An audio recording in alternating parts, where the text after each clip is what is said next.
ข่าวสารเพื่อการประชาสัมพันธ์ขอเชิญชวนผู้ใจบุญใจกุศลร่วมทำบุญทอดผ้าป่าสามัคคีประจำปีพุทธศักราช 2568 เพื่อบูรณะวิหารปูพื้นกระเบื้องไวนิลตารางเมตรละ 699 บาทจำนวน 150 ตารางเมตรทำโครงเหล็กป้องกันนกรอบวิหารราดพื้นเททรายล้างหน้าวิหารราวบันไดเหล็กสแตนเลสทาสีรอบวิหารเปลี่ยนระบบไฟฟ้าปรับปรุงทัศนียภาพวิหารบูรณะปฏิสังขรณ์ถาวรวัตถุภายในวัดทอดถวายณวัดดอนตันตำบลเหมืองแก้วอำเภอแม่ริมจังหวัดเชียงใหม่ตรงกับวันเสาร์ที่ 1 พฤศจิกายนพุทธศักราช 2568 ช่วงเช้า 9:39 นาทีเป็นต้นไปก็ขอเชิญชวนศรัทธานักศีลนักบุญทั้งหลายร่วมงาน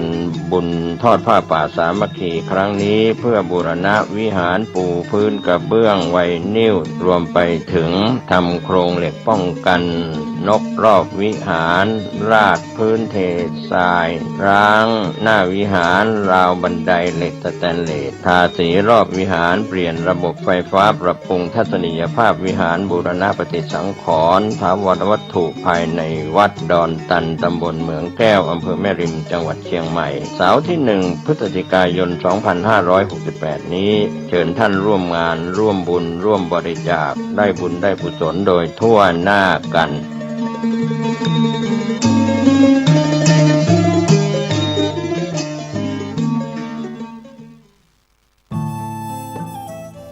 ท่านกำลังติดตามรับฟังสถานีวิทยุกระจายเสียงพระพุทธศาสนาแห่งชาติและสังคม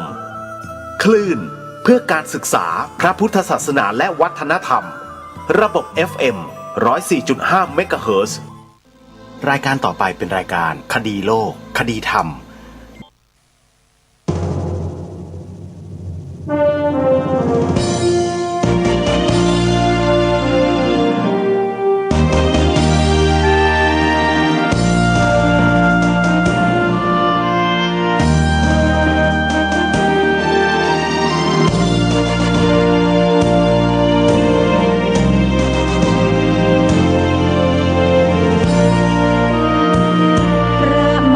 จากฟ้ามหาสเวทสวรรค์มาคุ้มครองชีพเชิดชันคุ้มเกล้าพ้องเราชาวดินเป็นองค์เดียวครอบครองฟ้าไทยทั่วถิ่นเจ้าแห่งทหารนักบินองค์เดียวหนึ่งในโลกานักบินเจ้าฟ้า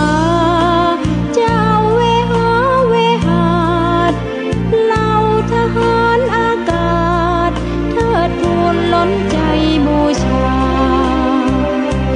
ทรงนำชัยทัพไทยหาญกล้าคุ้มครองน่านฟ้าไม่เคยกลัวตายดุจองค์นเรศวร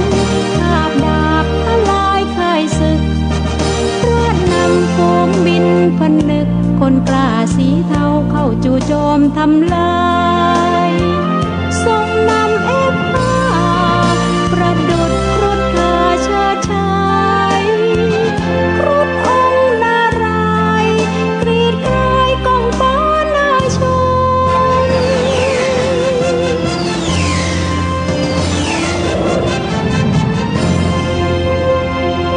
ทรงพระเจริญชนมายุเกิน100 ปี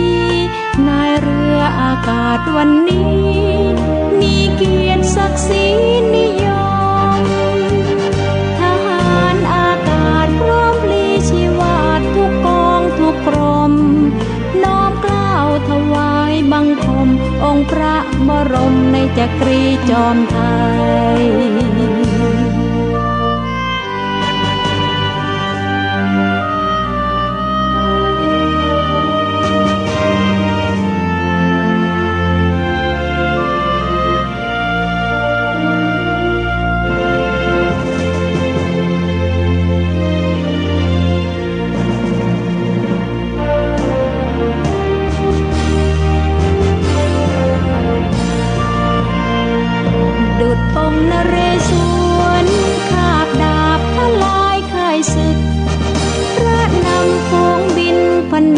ลกล้าสีเทาเข้าจู่โจมทำลายทรงนำเอกผ้าประดุจครุฑกาเชิดชัย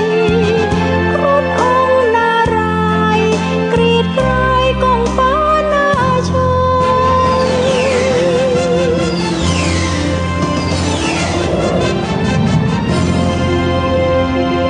ทรงพระเจริญชนมายุเกิน100 ปีนายเรืออากาศวันนี้มีเกียรติศักดิ์ศรีนิยมทหารอากาศพร้อมพลีชีวาทุกกองทุกกรมน้อมเกล้าถวายบังคมองค์พระบรมในจักรีจอมไทยทรงพระเจริญทรงพระเจริญทรงพระเจริญ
2568 รายการคดีโลกคดีธรรมมีให้ท่านผู้ฟังติดตามรับฟังกันเป็นประจำทุกวัน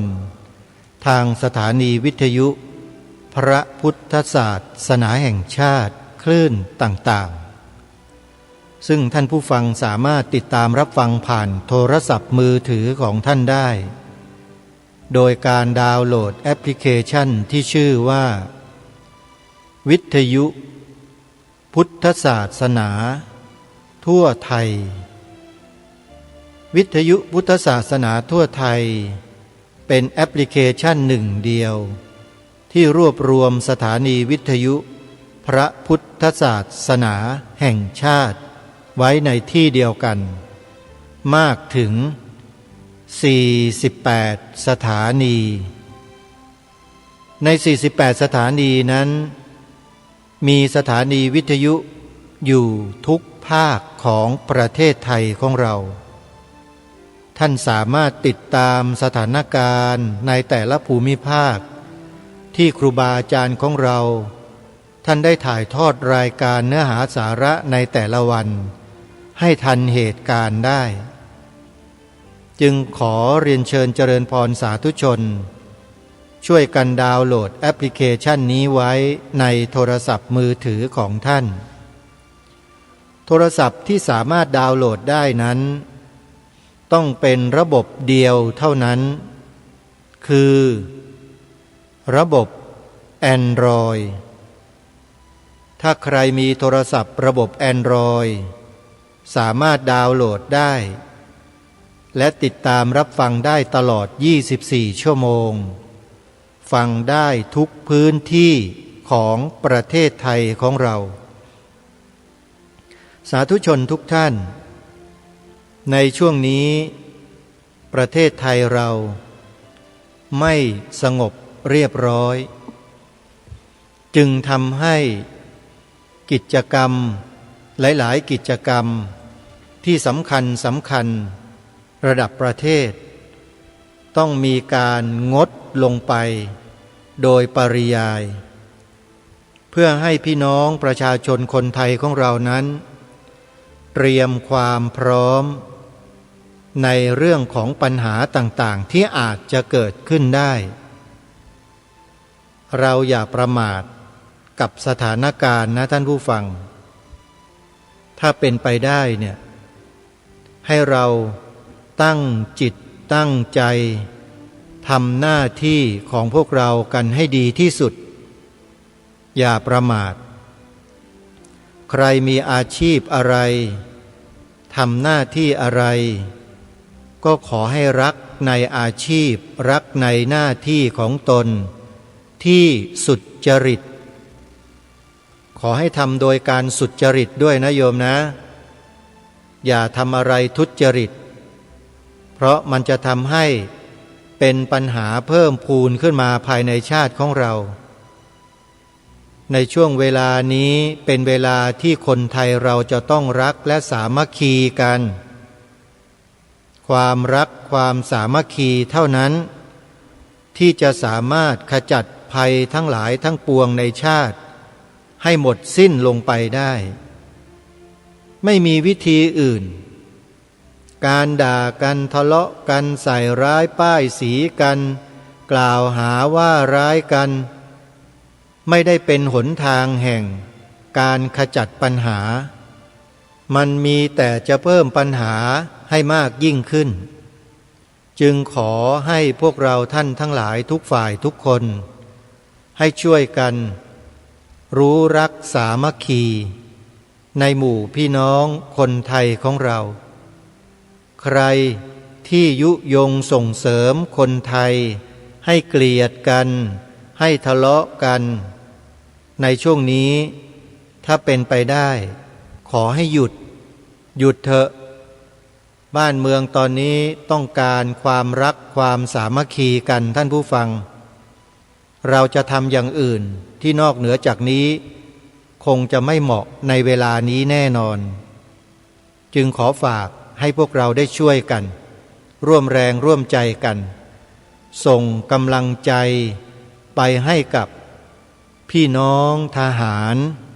ที่อยู่แนวหน้าที่คอยปกปักรักษาผืนแผ่นดินประเทศชาติของเราอยู่ณขณะนี้เขาจะต้องลำบากตรากตรำอยู่กับดินฟ้าอากาศที่แปรปรวนอยู่กับความหิวความโหยความเหนื่อยความทุกข์แต่เขาต้องทำหน้าที่เพื่อป้องกันประเทศชาติบ้านเมืองและผืนแผ่นดินของเราอยู่แนวหลังเนี่ยเราต้องช่วยสนับสนุนกันส่งเสริมกันเป็นกำลังใจให้แก่กันนะขอให้ช่วยกันท่านผู้ฟังทางรายการคดีโลกคดีธรรมขอรณรงค์ให้พวกเรานั้นรู้รักสามัคคีกันท่านผู้ฟังอย่าทะเลาะกันในตอนนี้นะใครที่ชวนกันทะเลาะกันอยู่เนี่ยเลิกถ้าไม่เลิกจะถูกมองว่าเป็นกลุ่มคนที่ไม่หวังดีต่อประเทศชาติบ้านเมืองณเวลานี้เลยเพราะฉะนั้นขอให้เลิกกันนะท่านสาธุชนผู้ฟังทุกท่านในวันนี้เป็นวันที่30 กรกฎาคมใกล้จะสิ้นเดือนสถานการณ์ที่แนวชายแดนไทยกัมพูชาระหว่างจังหวัดสุรินทร์บุรีรัมย์ศรีสะเกษอุบลราชธานีแล้วดูท่าทีจะลุกลามมายังจังหวัดสระแก้วปราจีนบุรีจังหวัดจันทบุรีจังหวัดตราดโดยลำดับ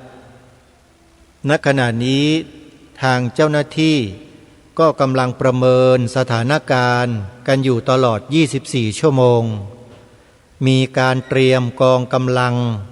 เอาไว้พร้อมที่จะทำการใหญ่ถ้าเกิดว่ามีความจำเป็น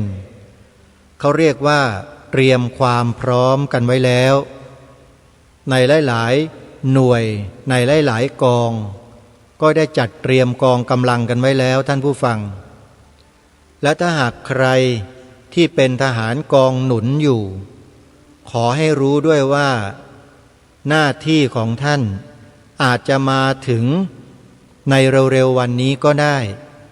จึงขอให้ทุกท่านเตรียมความพร้อมร่างกายของท่านไว้ด้วย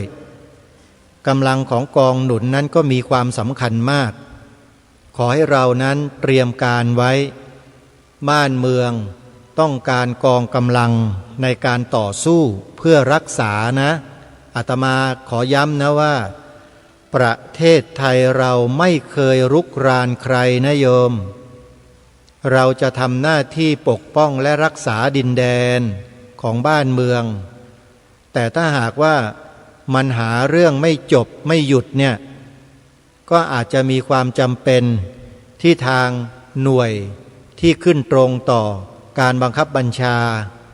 อาจจะตัดสินใจอะไรบางอย่างก็ได้แต่อันนี้ไม่ขอพูดว่าคืออะไรเท่านั้นในฐานะที่เคยผ่านประสบการณ์การทำงานเหล่านี้มาก่อนก็ต้องขอประเมินสถานการณ์ไว้แบบนี้เพื่อให้พวกเรานั้นได้รับรู้รับทราบในเบื้องต้นเพื่อไม่ให้เกิดความประมาทในทุกๆฝ่ายนะอย่าประมาทนะท่านผู้ฟังอย่าคิดว่าเราอยู่สงบแล้วอยู่ดีแล้วไม่มีปัญหากับใครแล้วตอนนี้มันไม่ใช่แล้วนะมันจะยกระดับของมันขึ้นไปเรื่อยๆและมันไม่ใช่อยู่แค่ประเทศเรากับประเทศเพื่อนบ้านนี้เท่านั้นหรอกมันจะมีคนที่ถือหางเราอยู่คนที่ถือหางของฝั่งนู้นอยู่ก็จะเริ่มวางแผนเตรียมการทำอะไรต่อไม่อะไรที่เราอาจจะไม่สามารถคาดการล่วงหน้าได้เพราะฉะนั้นความไม่ประมาทนี่แหละเป็นสิ่งที่สำคัญมากให้เตรียมความพร้อมกันไว้ทุกฝ่ายอาตมาภาพเองก็มีความพร้อมเสมอเหมือนกันนะแต่จะไม่ขอพูดตรงๆนะว่าเตรียมพร้อมอะไรนะฮะในฐานะที่มีประสบการณ์เนี่ยบอกกับทุกท่านทุกฝ่ายด้วยที่อยู่แนวหลังว่าขอให้พวกเราเนี่ยตั้งตนอยู่บนความไม่ประมาทแล้วให้ฟังทางการเท่านั้นย้ำขอให้เราฟังทางการเท่านั้นอย่าไปฟังคนอื่นไม่รู้ดีเท่ากับทางการนะท่านผู้ฟังนะ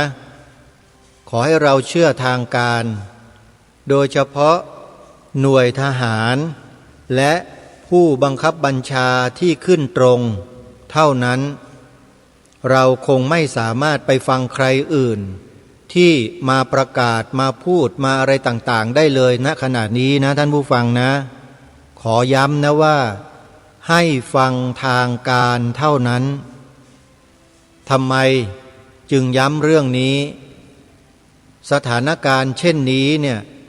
ถ้าเราแตกกันไปฟังฝ่ายอื่นหรือฝ่ายไหนก็ตามมันจะทำให้ขาดความเป็นเอกภาพเมื่อคนไทยเราขาดความเป็นเอกภาพแล้วพลังมันจะน้อยลงมันถูกหารนะโยมเข้าใจไหมฮะมันถูกหารพลังคนไทยลงเพราะฉะนั้นขอให้เรามาฟังทางการเท่านั้นทางการมีคำสั่งอะไรให้เราเชื่อคำสั่งนั้นแล้วปฏิบัติตามคำสั่งนั้นเราก็จะมีกำลังเป็นหนึ่งเดียวคือเป็นไปในทิศทางเดียวกันนะโยมนะสถานการณ์ณขณะนี้เป็นสถานการณ์ที่ล่อแหลมเป็นสถานการณ์ที่มีความจำเป็นที่คนไทยเรานั้นจะต้องมีความรู้ความเข้าใจในสถานการณ์ที่เป็นไปในทิศทางเดียวกัน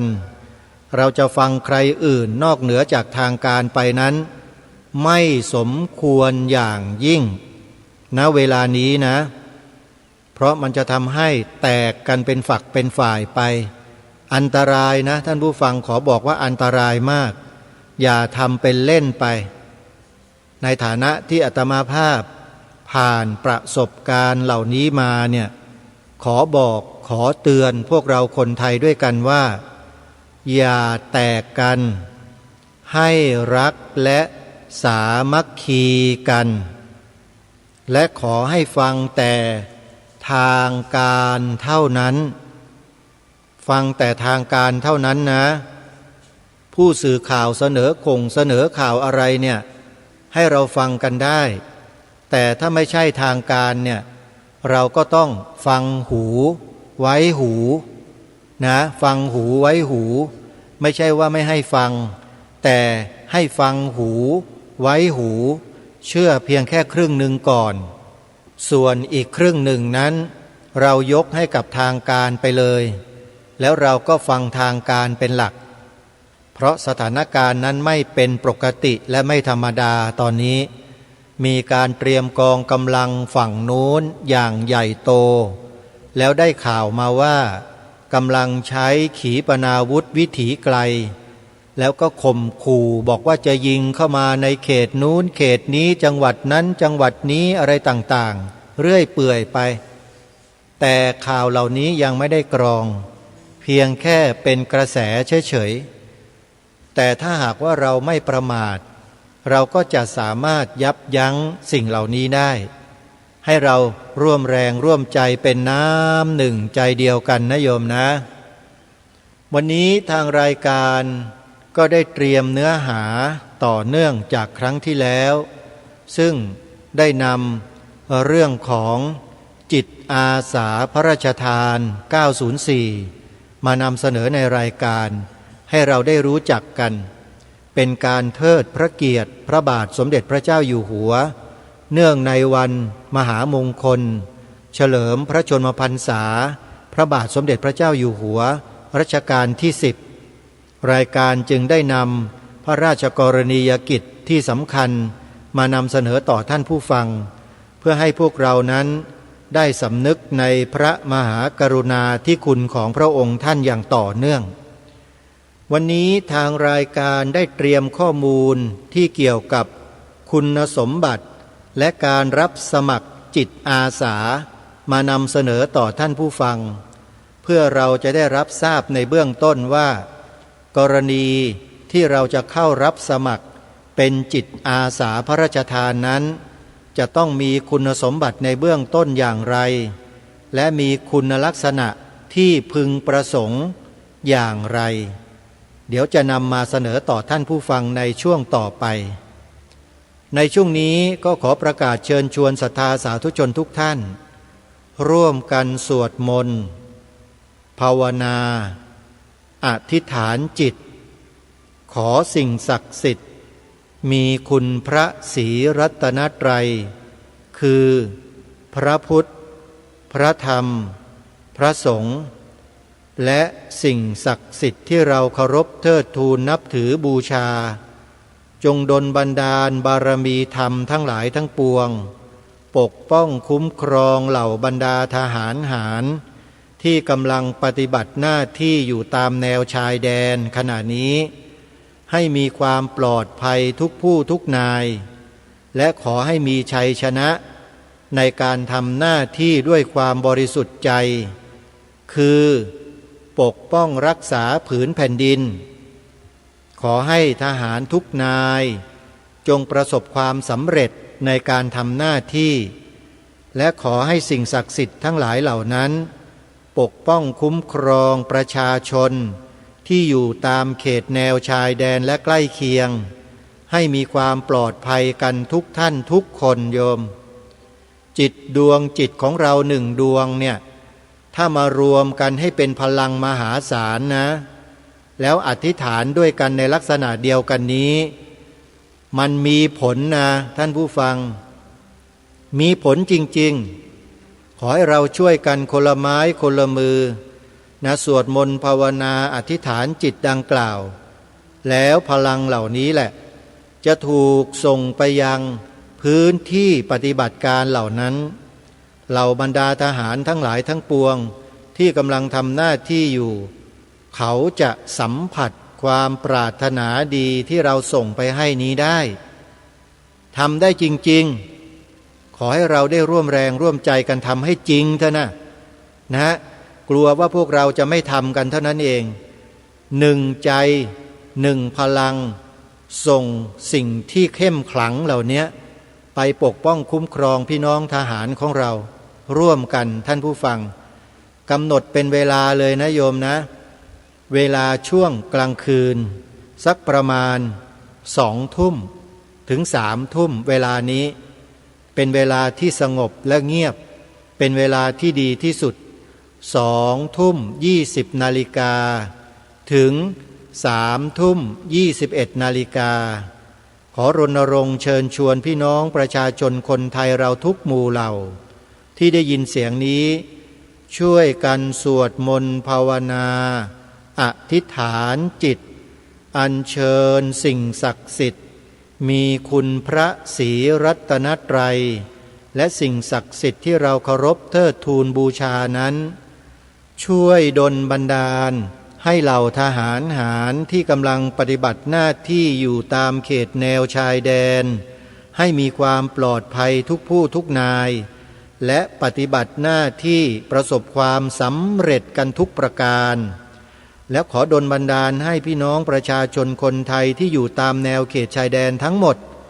มีความปลอดภัยด้วยกันทุกท่านทุกคนและถ้าจะให้ดีไปกว่านั้นขอให้เราร่วมแรงร่วมใจกันบริจาคโลหิต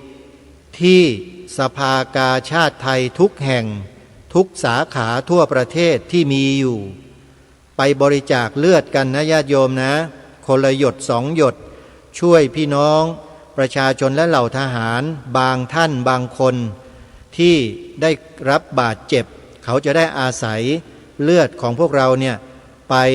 ยื้อชีวิตช่วยชีวิตของเขาได้นะฮะอธิษฐานจิตแล้วช่วยกันและถ้าใครมีกำลังพอ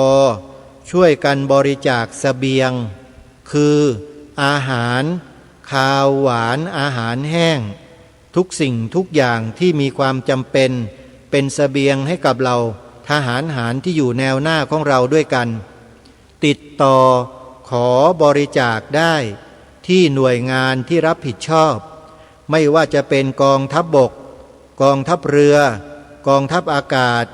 วัดวาอารามต่างๆที่มีการประกาศรับบริจาคโยมสามารถไปทำบุญกันร่วมกันได้เลยนะฮะอันนี้ถ้าทำได้ขอให้รีบทำกันส่งเข้าไปญาติโยมคนละเล็กคนละน้อยคนละไม้คนละมือเวลานี้เป็นเวลาที่เราจะต้องเป็นหนึ่งเดียวกันช่วยกันนะสามัคคีกันรักกันการทะเลาะการเบาะแว้งการกล่าวหาโจมตีหยุดนะหยุดไว้ก่อนพักยกเดี๋ยวพอสงบแล้วค่อยตีกันใหม่ตอนนี้เลิกกันก่อนนะฝากด้วยนะช่วยกันก่อนเอาล่ะญาติโยมสาธุชนทุกท่านวันนี้ทางรายการจะนำเรื่องของคุณสมบัติและการรับสมัครจิตอาสาพระราชทานที่หน่วยราชการในพระองค์ท่านได้ทำการประชาสัมพันธ์ไว้ในเว็บไซต์ให้พวกเราได้ศึกษาเรียนรู้กันก็มาเข้าสู่เนื้อหาสาระกันตั้งแต่บัดนี้เป็นต้นไปคุณสมบัติและการรับสมัครจิตอาสาพระราชทานคุณสมบัติเบื้องต้นของจิตอาสาพระราชทานมี4 ประการดังนี้4 ประการนะฮะเบื้องต้นมี4 ประการคือ 1. มีสัญชาติไทยหรือผู้ที่พำนักอาศัยอยู่ในประเทศไทยโดยถูกต้องตามกฎหมาย 2. ไม่มีผลประโยชน์แอบแฝง 3. ไม่เบียดบังเวลาราชการ 4. ไม่เสียการเรียนนี่คือคุณสมบัติเบื้องต้นของจิตอาสาพระราชทาน4 ประการทีนี้มาดูคุณลักษณะที่พึงประสงค์ของจิตอาสาพระราชทานมี7 ประการดังนี้ 1. มีความซื่อสัตย์เสียสละอดทนคำนึงถึงผลประโยชน์ของส่วนรวมมากกว่าผลประโยชน์ของส่วนตน 2. มีศีลธรรม รักษาความสัตย์หวังดีต่อผู้อื่นเผื่อแผ่และแบ่งปัน 3. มีวินัยและความรับผิดชอบเคารพกฎหมายบ้านเมือง 4. มีกริยาวาจาสุภาพเรียบร้อย 5. ไม่ดื่มสุราหรือใช้สารเสพติดอื่นใดในขณะปฏิบัติงาน 6. มีจิตใจเข้มแข็งและมีทัศนคติที่ดีในการปฏิบัติงานเพื่อส่วนรวม 7. รักษาวัฒนธรรมประเพณีไทยอันดีงามผู้น้อยรู้จักการเคารพผู้ใหญ่ 7 ข้อนี้มีอยู่2 ข้อที่น่าสนใจคือข้อ2กับข้อ7ทำไมจึงยกข้อ2ข้อ7ขึ้นมาขยายเพราะเนื่องจากว่าข้อ2กับข้อ7เนี่ยเป็นคุณลักษณะโดดเด่นเฉพาะของคนไทยของเราท่านผู้ฟังที่ทางศูนย์อำนวยการใหญ่จิตอาสาพระราชทานได้ยกขึ้นมาเป็นคุณลักษณะที่พึงประสงค์ของหน่วยงาน2 ข้อนี้ทำไมทางรายการถึงบอกว่าเป็นคุณสมบัติหรือคุณลักษณะที่โดดเด่นของประชาชนคนไทยของเราก็เนื่องจากว่า2 ข้อนี้เป็นเครื่องบ่งบอกอย่างชัดเจนถึงความเป็นไทยท่านผู้ฟังนี่แหละคือคุณลักษณะของความเป็นคนไทยแท้ๆเลยข้อ2ท่านว่ายังไงมีศีลธรรมรักษาความสัตย์หวังดีต่อผู้อื่นเผื่อแผ่และแบ่งปันอันนี้ชัดเจนมากคนไทยเรานั้นโดยพื้นฐานแล้วเป็นผู้ที่มีจิตใจดีมีความเอื้อเฟื้อเผื่อแผ่มาช้านานแล้วแขกไปใครมาต้อนรับขับสู้ให้ข้าวให้น้ำให้ที่อยู่อาศัยฟรีๆมานมนานแล้วท่านผู้ฟังเห็นไหมฮะนี่แหละคือข้อที่2ข้อที่7ท่านบอกว่ารักษาวัฒนธรรมประเพณีไทยอันดีงามผู้น้อยรู้จักการเคารพผู้ใหญ่ชัดเจนมากเลยเนี่ยนี่คือสิ่งที่กำลังขาดหายไปจากสังคมไทยของเราเด็กๆเยาวชนประชาชนคนทั่วๆไปเดี๋ยวนี้ไม่มีข้อนี้เหลืออยู่แทบจะไม่มีเหลือเลยจริงไม่จริง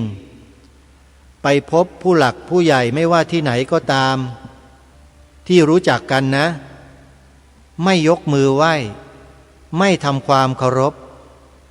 เดี๋ยวนี้มันเกิดขึ้นแล้วนะท่านผู้ฟังพระสงฆ์องค์เจ้าเดินสวนทางเดินผ่านไม่มีการเคารพนอบน้อมไม่มีการไหว้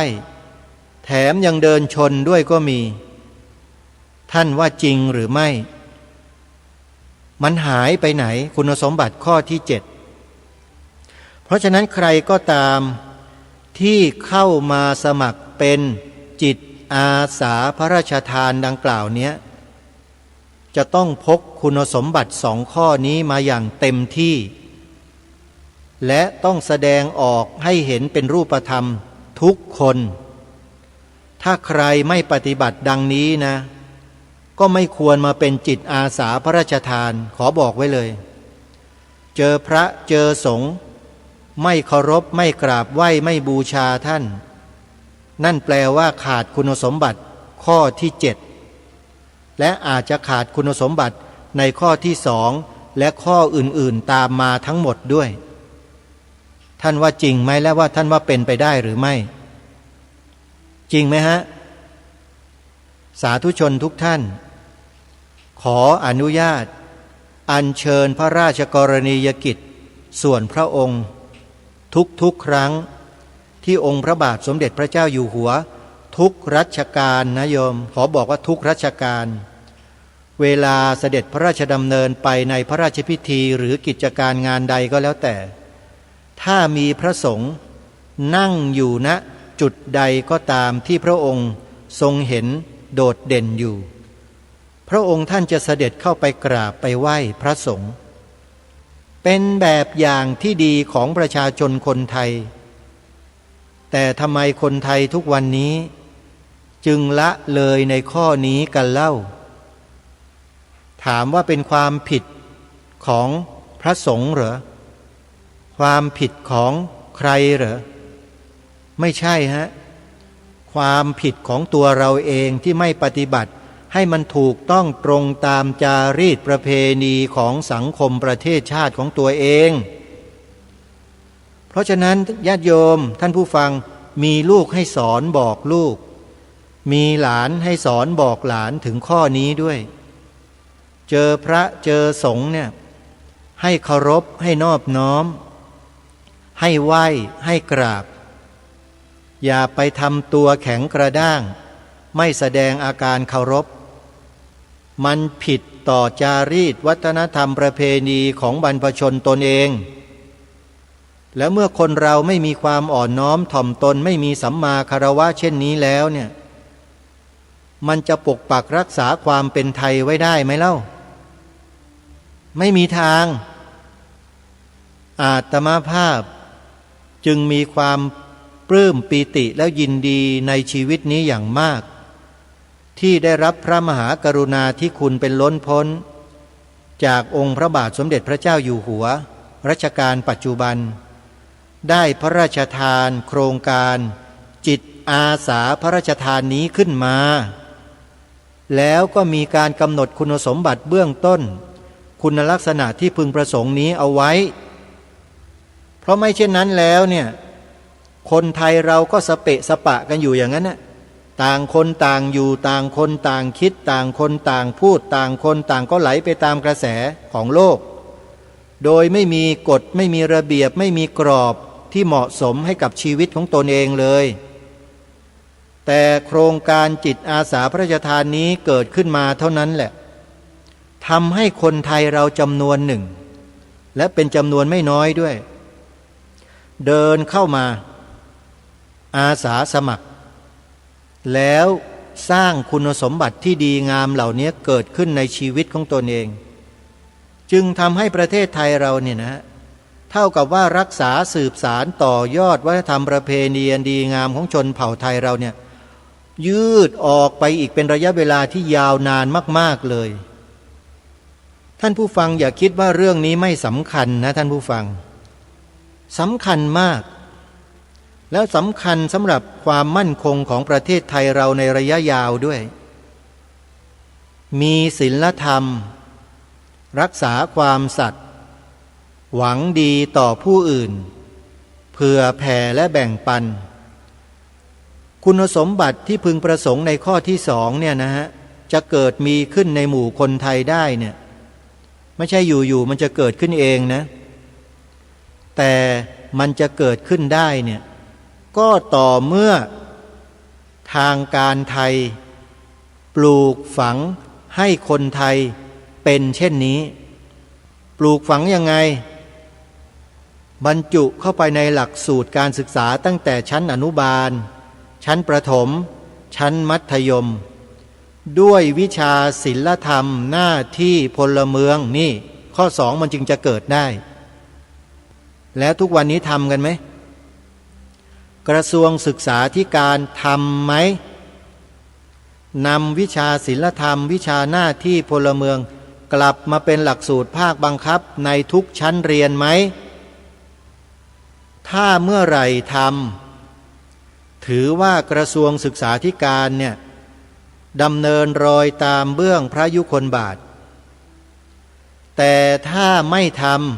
ำนั่นก็หมายความว่ากระทรวงศึกษาธิการยังไม่ดำเนินรอยตามเบื้องพระยุคลบาทแล้วหมายความว่าอะไรฝากรัฐมนตรีว่าการกระทรวงศึกษาธิการปลัดกระทรวงศึกษาธิการ และข้าราชการประจำกระทรวงศึกษาธิการทุกคนเอาไว้ด้วยขอให้นำข้อนี้ไปพิจารณาแล้วคิดให้มากๆการที่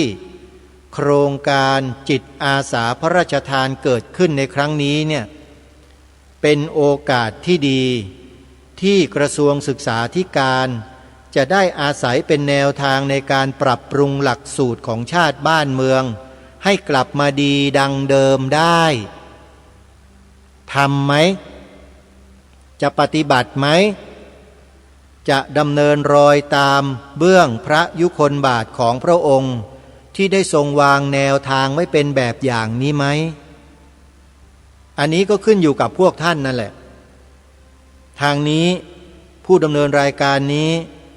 มีหน้าที่มาชี้แนะมาแนะนำมาบอกให้ทุกฝ่ายได้พิจารณาและตัดสินกันเองไม่สามารถไปบังคับบัญชาไปบอกใครให้ทำได้แต่นำเสนอผ่านรายการออกไปอย่างเนี้ยอย่างน้อยพี่น้องประชาชนคนไทยของเราที่มีจิตใจที่ดี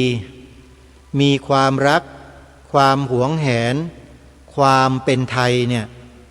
ก็จะได้รับรู้รับทราบร่วมกันว่าทางรายการนี้ได้ทำหน้าที่เป็นกระบอกเสียงให้กับสิ่งที่ดีงามของชาติบ้านเมืองของเราที่สูญหายไปหลายสิบปีนั้นแล้วส่วนคนที่ปฏิบัติงานทำหน้าที่อยู่จะนำกลับมาหรือไม่มันเป็นหน้าที่ของเขาเหล่านั้นแล้วถ้าเขาทำก็ดีไปถ้าเขาไม่ทำล่ะมันก็แย่ลงอย่างที่เป็นอยู่ที่เราทราบกันอยู่แล้วประเทศชาติเราจะเป็นอย่างไรนี่ดีนะที่เราได้รับพระมหากรุณาธิคุณเป็นล้นพ้นจากองค์พระบาทสมเด็จพระเจ้าอยู่หัวพระราชทานโครงการจิตอาสานี้ขึ้นมาจึงทำให้คนไทยเราจำนวนหนึ่งเนี่ย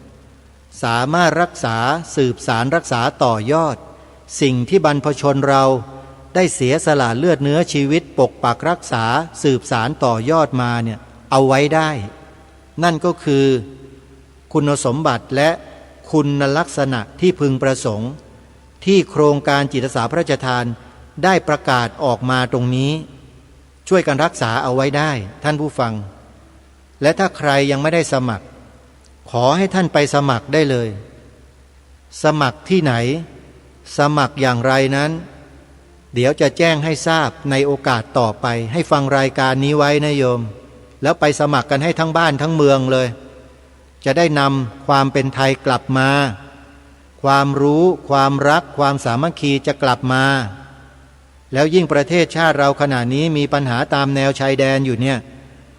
ต้องการความรู้รักสามัคคีของคนไทยอย่างมากด้วยมันเป็นจังหวะเป็นโอกาสที่วิกฤตเหล่านี้เกิดขึ้นโอกาสก็จะได้เกิดขึ้นตามมาในโอกาสต่อๆมาด้วยนะถือว่าเป็นสิ่งที่ดีนะโยมนะก็ขอฝากทุกท่านไว้และนี่ก็คือคุณสมบัติเบื้องต้น4ข้อและคุณลักษณะที่พึงประสงค์7ข้อที่โครงการจิตอาสาพระราชทานได้กำหนดเอาไว้ก็นำมาขยายให้พวกเราได้เห็นภาพกันให้ชัดเจนยิ่งขึ้นนะโยมนะความต่อมาท่านได้กล่าวถึงการแต่งกายของจิตอาสาพระราชทานอย่างที่เราเห็นกันดาษดื่นอยู่นะฮะท่านให้รายละเอียดไว้อย่างนี้ว่าแต่งกายด้วยเสื้อพระราชทานหรือเสื้อสีสุภาพที่ไม่มีการระบุชื่อหน่วยงานองค์กรกลุ่มบุคคลใดๆกรณีนักเรียนนักศึกษาสามารถแต่งกายด้วยเครื่องแบบหรือสวมใส่กระโปรงกางเกงของสถานศึกษาได้สวมหมวกแก๊ปและผ้าพันคอที่ได้รับพระราชทานติดบัตรประจำตัวจิตอาสาโดยการแต่งกายต้องมีความรัดกุมเพื่อให้มีความคล่องตัวในการปฏิบัติงานโดยมีข้อควรระวังคือจิตอาสาที่ลงทะเบียนถูกต้องเท่านั้นที่สามารถแต่งกาย ตามที่กำหนดข้างต้นได้ ชุดเครื่องแบบจิตอาสาไม่เป็นมรดกตกทอดไม่สามารถมอบต่อให้ผู้อื่นได้ห้ามทำเลียนแบบในวงเล็บเนื่องจากมีลิขสิทธิ์ตามกฎหมายวงเล็บปิดและห้ามจำหน่ายจ่ายแจกนั่นก็หมายความว่าชุดจิตอาสาพระราชทานไม่ว่าจะเป็นหมวกผ้าพันคอก็ดีเนี่ยเป็นของที่มีลิขสิทธิ์เฉพาะไม่สามารถที่จะเป็นมรดกตกทอดให้กับญาติลูกพ่อแม่ผู้ใดได้เลยนะโยมเมื่อเสียชีวิตแล้วก็จะต้องส่งคืนกลับทางการเท่านั้นท่านผู้ฟังนะฮะทีนี้มาดูการรับสมัครและการรับลงทะเบียนท่านบอกว่าอย่างนี้เอาละนะใครที่จะสมัครนะโยมฟังให้ดีนะรับสมัครที่ไหนอย่างไรนะเมื่อไหร่แบบไหนยังไงติดตามฟังตรงนี้การรับสมัครและการรับลงทะเบียนคุณสมบัติของผู้ที่จะสมัครเป็นจิตอาสาพระราชทานตามแนวพระราชดำริมีดังนี้ 1. มีสัญชาติไทยหรือผู้ที่พำนักอาศัยอยู่ในประเทศไทยโดยถูกต้องตามกฎหมาย 2. ไม่มีผลประโยชน์แอบแฝง 3. ไม่เบียดบังเวลาราชการ 4. ไม่เสียการเรียนการรับสมัครจิตอาสาพระราชทานรับสมัครได้ที่ศูนย์อำนวยการใหญ่จิตอาสาพระราชทานในวงเล็บสอยจุดจอสจุดพระราชทานวงเล็บปิดกำหนดช่วงเวลาและสถานที่การเปิดรับสมัครในแต่ละรอบขั้นตอนการสมัครและการลงทะเบียนกรอกข้อมูลส่วนบุคคลและรายละเอียดที่กำหนดในใบสมัครและยื่นเอกสารใบสมัครพร้อมกับบัตรประจำตัวประชาชนต่อเจ้าหน้าที่และถ่ายภาพเพื่อบันทึกไว้เป็นข้อมูลของจิตอาสาและเพื่อจัดทำบัตรประจำตัวเจ้าหน้าที่สัมภาษณ์ความถนัดในการทำงานและทักษะในด้านการต่างๆของผู้สมัครเพื่อเป็นข้อมูลสำหรับการจัดกลุ่มตามประเภทงานของจิตอาสาพระราชทานตามแนวพระราชดำริเข้าประจำที่ในสถานที่ตามที่เจ้าหน้าที่กำหนดเพื่อทำพิธีรับพระราชทานเครื่องแต่งกายชุดจิตอาสาพระราชทานตามแนวพระราชดำริประกอบด้วยหมวกและผ้าพันคอก็จบคุณสมบัติของผู้สมัครในเบื้องต้นและคุณลักษณะพิเศษพึงประสงค์การรับสมัครไว้แต่เพียงเท่านี้ท่านผู้ฟังณเวลาของรายการก็หมดลงพอดีณวันนี้ก็ถือว่าเราได้รับรู้รับทราบถึงคุณสมบัติคุณลักษณะที่พึงประสงค์ของจิตอาสาพระราชทานกันไปเรียบร้อยแล้วนะฮะสำหรับใครที่จะสมัครเป็นจิตอาสาพระราชทานนั้นให้ติดตามข้อมูลข่าวสารในกองงานราชการส่วนพระองค์ในเว็บไซต์ได้เลยจะมีรายละเอียดให้ท่านทั้งหลายนั้นได้รับรู้รับทราบร่วมกันวันนี้เวลาของรายการหมดแล้วท่านผู้ฟังต้องขอสมมุติยุติรายการไว้แต่เพียงเท่านี้พบกับรายการได้ใหม่ในวันต่อไปขอความสุขความสวัสดีในธรรมแห่งองค์สมเด็จพระบรมศาสดาสัมมาสัมพุทธเจ้าจงปรากฏเกิดมีขึ้นในจิตใจของท่านผู้ฟังทุกท่านทุกคนเทอญขอเจริญพร